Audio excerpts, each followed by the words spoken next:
L'ordre du jour appelle les débats sur des cas de violation des droits de l'homme, de la démocratie et de l'état de droit, article 144 du règlement intérieur. Nous allons commencer par le premier point de cette section sur la liberté des médias et la liberté d'expression en Algérie, le cas du journaliste Ihsan El-Kadi. Je donnerai la parole au premier auteur, Monsieur Christian Sagartz. 2 minutes, s'il vous plaît. Sehr geehrter Herr Präsident, geschätzte Kolleginnen und Kollegen. Monsieur le Président, chers collègues, il s'agit du journaliste algérien Ihsan El-Kadi, qui représente tous les journalistes, hommes et femmes, en ligne et hors ligne, éditeurs, qui sont de plus en plus sous pression. Ils sont menacés par des conditions de travail rendues difficiles dans beaucoup de pays où ils sont menacés de torture, prison et meurtre. C'est précisément ce que l'on doit voir au sein du Parlement lorsqu'il y a menace sur la liberté de presse, liberté d'expression. Et j'aimerais ajouter une pensée pour les améliorations techniques que nous avons vécues ces dernières décennies, notamment ces dernières années. Il est possible de publier soi-même, de devenir journaliste via Internet, de diffuser des informations. C'est un avantage et un danger en même temps. Et le Parlement n'est pas aveugle devant ces dangers. On a une deuxième commission spéciale traitant de la désinformation, notamment sur ce qui doit être fait pour le journalisme de qualité, pour poursuivre ceux qui diffusent la désinformation pour diviser les sociétés et mettre à mal la démocratie. Pour moi, il est important que les droits fondamentaux soient défendus dans cette maison et que l'on suive de très près les États qui violent ces droits en regardant également nos pays voisins et au-delà, pour devenir un défenseur, quelqu'un qui brandit des avertissements. Qu'est-ce qui se passe en Algérie? Eh bien, beaucoup de sources ont montré la situation, la pression augmente sur beaucoup de médias, le financement de l'étranger est interdit par l'État et les journalistes sont opprimés. Et c'est pour cela que je prends l'exemple d'Ihsan El-Kadi, à titre exemplaire, devant ce Parlement en demandant sa libération immédiate. Merci. L'auteur suivant, Monsieur Matthias Nemetz. 1 minute, s'il vous plaît. Visoki zbor, dragi kolegi, v Evropskem parlamentu. Merci. Au Parlement européen, nous sommes du côté de la liberté des médias. Nous défendrons toujours le droit à la liberté d'expression. Il s'agit de valeurs fondamentales, de valeurs européennes fondamentales. Et malheureusement, même en Europe, des journalistes sont payés de leur vie la défense de cette liberté.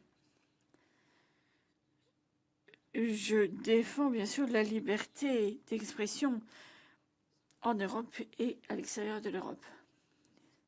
Il arrive que les médias et les journalistes critiquent les autorités et soient ciblés. En Algérie, des progrès ont été faits. Mais nous sommes maintenant confrontés au cas d'un journaliste qui a été emprisonné. Et nous devons nous pencher sur ce cas. L'Algérie est un partenaire européen, mais nous devons bien leur expliquer que ce n'est pas acceptable.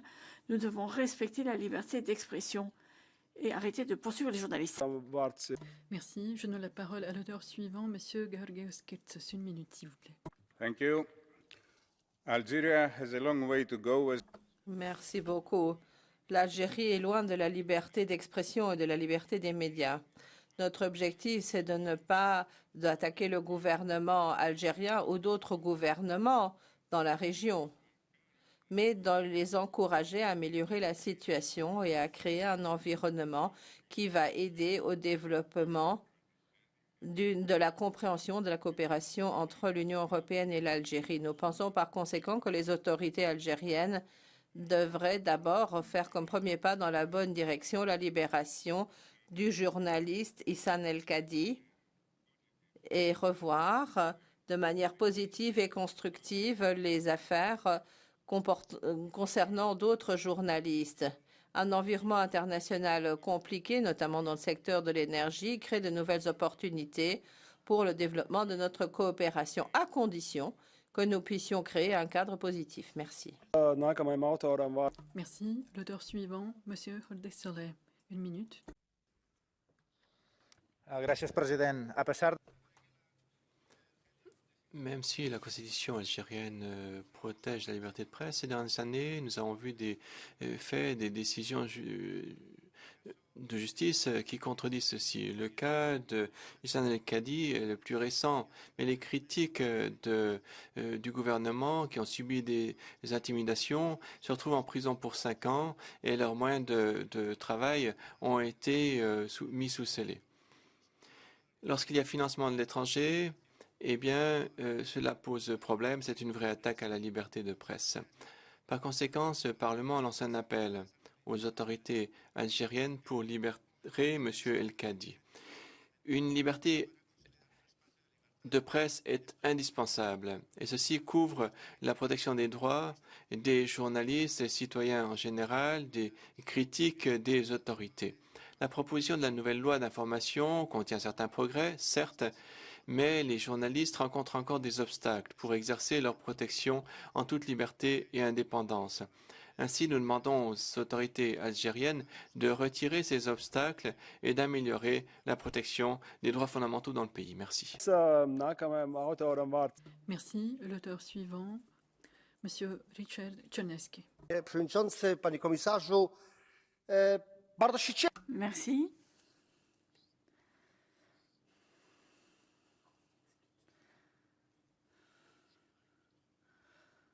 Je suis très heureux que l'Algérie souhaite collaborer avec l'Union européenne pour ce qui est de l'énergie, par exemple. Les choses se sont améliorées suite à l'attaque russe en Ukraine. Donc l'Algérie était une colonie française, nous le savons. Il y a des liens étroits. Des millions d'euros des contribuables européens soutiennent l'Algérie.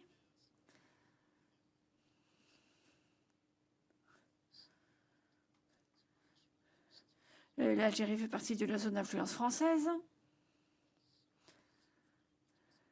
C'est une zone qui est très intéressante pour l'Union européenne, mais cela ne veut pas dire que nous ne pouvons rien dire, justement, lorsque nous constatons ce qui se passe là-bas. Moi, je suis actif en politique depuis suffisamment de temps pour connaître l'importance des médias et de la liberté des médias. Donc, je crois qu'il faut vraiment que nous nous exprimions. Merci. L'auteur suivant, Monsieur Miguel Urban Crespo. Gracias, presidente. Merci, Président. En réalité, depuis 2019, lorsque on a vu la protestation du Irak, on a vu une ouverture progressive de la presse en Algérie. Enfin, c'est ce qu'on espérait. Mais en tous les cas, une douzaine de journalistes ont été arrêtés et mis en prison. La liberté d'expression, ce n'est pas un problème exclusif de l'Algérie. Cela fait partie d'une réalité régionale, comme ceci a été indiqué lors de la dernière plénière avec des débats sur le Maroc et la Tunisie. Alors tous ces pays, est-ce un hasard, ont des accords migratoires avec l'Union européenne et énergétiques. Et une fois de plus, cela semble être plus important que le respect des droits de l'homme. Nous demandons la liberté d'Hicham El-Kadi et de tous les journalistes en prison en Algérie et nous demandons un nouveau cadre de relations entre l'Union européenne et les pays du Maghreb. Et pour finir, j'aimerais saisir l'occasion pour remercier le peuple algérien pour son appui sans condition au peuple sahraoui et son droit à l'autodétermination. Merci. Merci. Madame Šojdrová pour le PPE, s'il vous plaît. Chers collègues, l'Algérie est classée 136e sur 180 pour ce qui est de la liberté de la presse. La situation est en déclin depuis 1992. mais l'adoption récente de la nouvelle loi sur les médias et la détention d'Hicham El-Khadi fait que la situation est devenue encore pire. La liberté d'expression et les droits fondamentaux ne sont pas des jouets. Dans la Déclaration des droits de l'homme, les choses sont indiquées de manière très claire et la violation va à l'encontre de l'article 2 de l'accord d'association avec l'Union européenne. On a accusé M. El-Khadi de mettre en danger la sécurité de l'État. C'est absurde. Donc nous demandons à l'État de revoir ces accusations parce que cela empêche les gens de s'exprimer librement et c'est contraire aux droits de l'homme. Il faut libérer El-Khadi. Nous ne devons pas laisser les voix des journalistes être éteintes. Merci. Merci. Madame Margarida Marques pour les sociodémocrates, s'il vous plaît, 1 minute. Muito obrigada, Presidente, Comissário. A resolução que vamos votar. Monsieur le commissaire, ce que nous avons sous les yeux ne concerne pas juste le journaliste Issana El-Khaïd. Il s'agit de l'absence de liberté des médias et d'expression en Algérie. Les chiffres parlent d'eux-mêmes. Reporters sans frontières disent que l'indice de la liberté de la presse de l'Algérie est très très bas, à 131 sur 180. Répression de manifestations et d'autres peuvent être fatales pour les journalistes. Les valeurs religieuses doivent être respectées. Le droit pénal prévoit des arrestations et de la prison si quelqu'un remet en question l'ordre et la sécurité du pays. Il y a un nouveau code d'information avec de nouvelles sanctions. La liberté d'expression, la liberté des médias sont des valeurs fondamentales et nous demandons aux autorités algériennes de libérer Issana El-Khadi et d'autres, de les libérer immédiatement. Ce n'est que les progrès économiques et sociaux qui permettra que les deux parties de la Méditerranée se retrouvent. Merci, Monsieur José Ramón Bauzá Díaz, Renew, 1 minute, s'il vous plaît. Muchas gracias, presidente. Merci beaucoup, Monsieur le Président, Monsieur le Commissaire Reynders. Mercredi passé, nous avons fêté la Journée mondiale de la liberté de la presse. C'est une date qui nous rappelle et qui exige que pour nos sociétés, pour qu'elles progressent, on a besoin de personnes qui racontent ce qui s'est passé et dénoncent les événements. Cette année, Issana El-Khadi a dû vivre dans sa propre chair l'élimination totale de ce droit. Comme beaucoup de ses camarades, il est victime d'une persécution où les griefs imputés n'ont rien à voir avec la liberté. Il convient d'exiger sa libération immédiate. En 2019, sous le Irak, ils ont déjà prouvé qu'une société ouverte est avide de démocratie. Malheureusement, la détention des journalistes ne fait que croître avec une dérive autoritaire qui réduit l'espoir démocratique dans les pays du Maghreb, notamment également en Tunisie. Et on peut évoquer la situation de la presse au Maroc. Et il y aura des votes demain. J'espère que les collègues espagnols nous suivront demain. Mesdames et messieurs, la situation demande notre attention pour la stabilité de la région. Merci, Monsieur le Président. Merci. Monsieur Mano Pineda, à la gauche, 1 minute, s'il vous plaît. Gracias, presidente. Merci, Monsieur le Président. Nous voyons que malheureusement, le lobby marocain a de plus en plus de poids dans ce Parlement. Et nous voyons de plus en plus qu'il y a des groupes qui souhaitent utiliser l'Union européenne pour faire passer en force des intérêts étrangers, même si cela est contraire aux intérêts de nos propres citoyens. En Algérie, il y a une population qui subit une violation permanente des droits de l'homme. Les réfugiés sahraouis qui sont contraints par le Maroc de rester au milieu du désert. Aujourd'hui, nous exprimons notre grande préoccupation eu égard à la détention d'un journaliste en Algérie. Un gouvernement qui n'accepte pas les mandats du bloc atlantiste, mais nous n'acceptons pas du tout qu'un journaliste espagnol, Pablo González, soit en prison depuis 15 mois en Pologne. un État membre de cette sacro-sainte Union européenne, car il a informé de façon indépendante la situation au lieu de se soumettre aux dictats de la politique extérieure de l'Union européenne. Chers collègues, il y a double mesure. Merci. Merci. Monsieur Brand Benifei, les sociaux-démocrates, 1 minute. Merci. 137 jours. Voilà le nombre de jours qui se sont écoulés depuis que M. El-Kadi a été arrêté parce qu'il a publié des articles critiques. Ces sites d'information ont été clos et il est confronté à la possibilité d'être condamné pour 5 ans. L'état de droit n'est pas respecté. C'est une question qui est à l'ordre du jour en Algérie depuis 4 ans. Ça suscite de fortes préoccupations. En Europe, nous ne pouvons pas être de simples spectateurs de ce qui se passe au sud de la Méditerranée, en Algérie et ailleurs.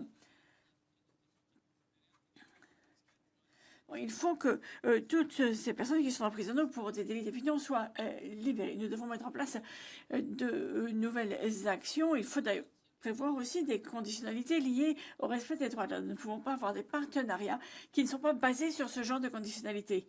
Nous devons absolument lever la voix parce que les libertés démocratiques ne sont pas des exceptions à la règle. Ça doit s'appliquer partout, y compris hors de nos frontières. Merci. On commence le catch the eye. J'ai 2 orateurs inscrits. D'abord, Sean Kelly.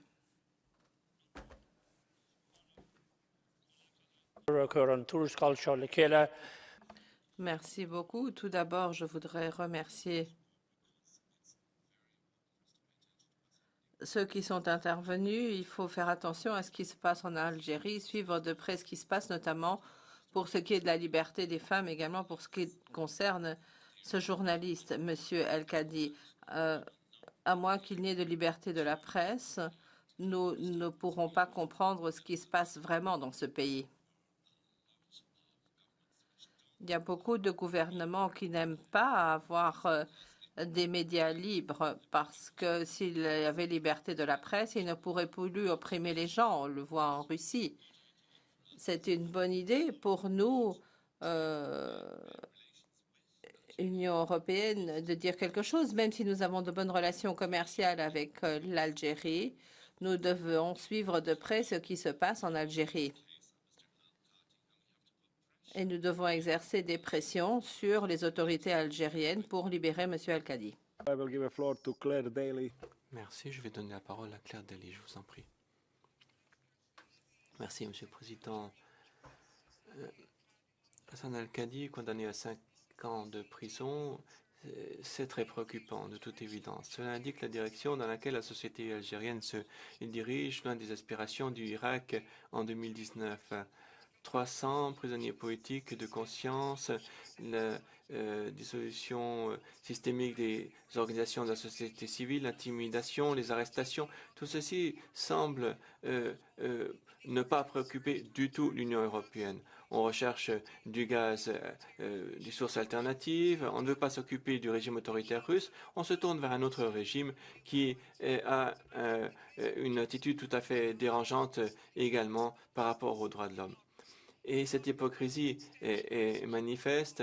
On voit qu'il y a une extension des coopérations sécuritaires dans le Sahara avec les mêmes acteurs. Ceci dans le non-respect des citoyens algériens. Il me semble que tant que le gaz circule, on s'en fiche.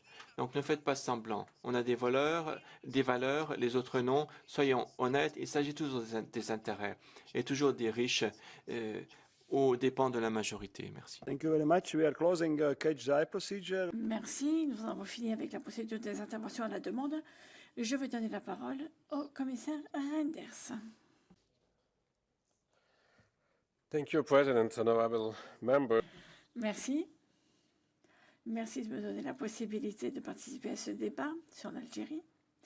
C'est un voisin proche, un partenaire de longue date de l'Union européenne.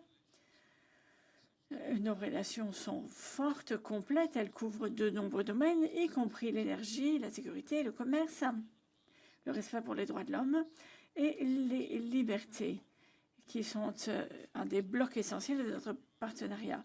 Ça figure d'ailleurs dans l'accord d'association. Les libertés fondamentales et les droits de l'homme sont universels. Cela figure dans la législation internationale.